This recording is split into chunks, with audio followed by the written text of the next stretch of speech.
Alright, so we have all of the makings of the final product of the kit homelab. So the switch is in, our server is in, all of the drives and the caddies have been put together and inserted. The actual switch has been connected to the server in the back.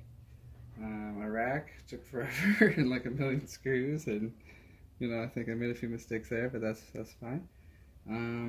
But yeah, just let's take a moment, take it all in. There's basically, close to being done. There's a few panels, to add just to clean it up, so I can add those in a later video. But in general, this is the completion of kit hardware, and now we're going to turn on the server and figure out what to do with it. That's where it gets scary for me, because I like the hardware better. Alright, we'll take one more look at it. Thanks, bye.